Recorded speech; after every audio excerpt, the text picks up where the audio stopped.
Bismillahirrahmanirrahim. Assalamualaikum warahmatullahi wabarakatuh. Teman-teman sekalian, inilah keadaan tanaman timun Anwar di usia 10 hari setelah pindah tanam. Nah, ini sisipan. Nah, ini juga kemarin. Jadi seperti ini keadaan teman. Jadi kalau Anwar lihat, alhamdulillah apanya masih belum ada gejala. Belum ada terlihat penyakit. Jadi teman-teman, perlu teman-teman ketahui sekarang ini keadaan di daerah Anwar ini sebenarnya musim penghujan, tapi saat ini lagi panas terik nih. Siang-siang Anwar nyutingnya siang. Tadi habis melakukan pemupukan cabai tahap kedua. Ini selanjutnya Anwar ke lahan timun untuk melihat, dan rencananya di sini Anwar ingin melakukan pemupukan yang tahap kedua. Ini yang kedua kali. Yang pertama kemarin, mohon maaf, Anwar lupa untuk membawa alat saat melakukan penyuntingan. Jadi saat ini, kemarin itu Anwar pupuk dengan NPK 1616. Dan teman-teman sekalian, di usia 10 hari ini, kemarin tuh yang pertama usia 5 hari pemupukan yang pertama. Dan selanjutnya di selang 5 hari ini, di usia 10 hari, Anwar melakukan pemupukan kembali.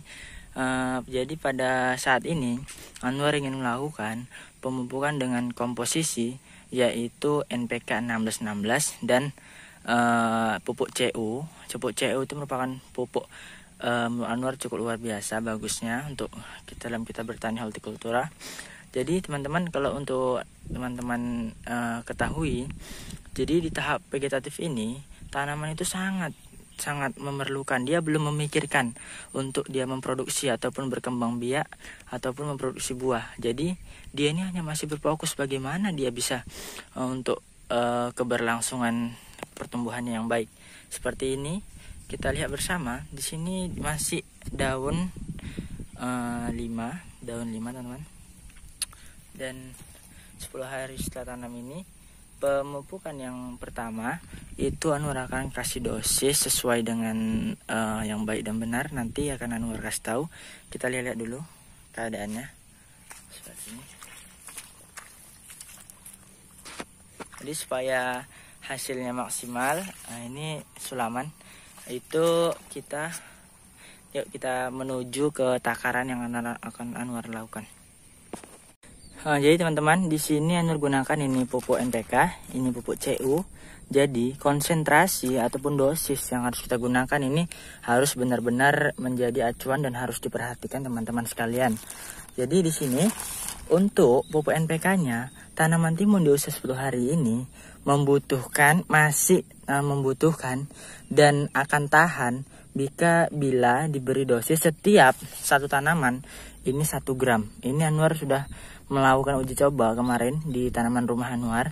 Di depan rumah Anwar melakukan uji coba terhadap perbandingan pupuk bagi tanaman timun. Jadi setelah Anwar dapat kesimpulan, dosis yang paling sesuai untuk tanaman timun di usia 10 hari ini itu menggunakan 2 pupuk NPK 1 gram setiap tanaman. Jadi untuk referensi bagi teman-teman, ya disesuaikan saja tanaman teman-teman ada berapa batang, lalu tinggal dikalikan dengan 1 gram. Jadi misalnya teman-teman ada 1000, dikalikan dengan 1 gram berarti itu 1000 gram. Dengan 1000 gram berarti 1 kilo. Jadi gitu teman-teman ya, untuk tanaman satu tanaman di sini Anwar nanam sekitar 200. Kemarin tuh yang 200-nya lagi ternyata Anwar tanam terong, nggak jadi tanam ini. Jadi kemudian pupuk CU-nya, ini pupuk CU ini jangan main-main teman-teman. Ini kalau kita salah maka akan berakibat lebih sangat fatal bagi tanaman. Ini harganya 45.000 1 bungkus 1 kilo, Jadi ini pupuk keras. Jadi tapi kegunaannya cukup baik bagi tanaman jika sesuai dengan konsentrasi dan anjurannya. Di sini Anwar di setiap tanaman itu hanya menggunakan sekitar kalau kita buat per batangnya ini, kalau di cara mengalihkannya agak sulit. Jadi di 200 tanaman ini Anwar hanya menggunakan 1 sendok teman-teman ya. 1 sendok itu sekitar, kalau nggak salah Anwar, sekitar 15 gram gitulah di 200 tanaman. Jadi nanti langsung kita larutkan. Di sini Anwar melakukan sistem gembor, pengecoran sistem gembor. Jadi langsung aja larutkan. Ini Anwar agak sulit untuk menyutingnya. Pokoknya langsung ini aja ya. Nanti kan langsung kita kacau, nanti akan Anwar perlihatkan. Nah teman-teman, ini adalah larutan, hasil pelarutan dari tadi kan Anwar 200 tanaman, NPK jadi 200 gram dengan pupuk CU yaitu 1 sendok. Inilah hasil larutannya. Jadi di sini untuk konsentrasinya teman-teman, batas minimal konsentrasi untuk setiap tanaman dalam larutan ini itu adalah 150 mili. Jadi kalau di bawah itu maka larutan tadi akan semakin kental. Akhirnya dengan semakin kental akan membuat tanaman itu nggak tahan dia, karena dia ini kimia kan. Jadi akan nanti gejalanya kalau dia salah dalam pemupukan itu batangnya bisa gosong dan bosok, akhirnya tanaman mati. Jadi di sini Anwar udah sesuaikan. Ini biasanya Anwar gunakan ini dalam satu gembor ini, 1 gembor dan 1 timba. Ini kalau dicorkan itu Anwar kasih sekitar 150 mili per tanaman. Ini insya Allah cukup. Biasanya Anwar melakukan seperti itu karena Anwar sudah terbiasa dengan gembor, jadi lebih cepat Anwar pakai ini aja, nggak pakai cangkir. Tapi teman-teman Anwar Sangkarangan kalau belum terbiasa dengan gembor,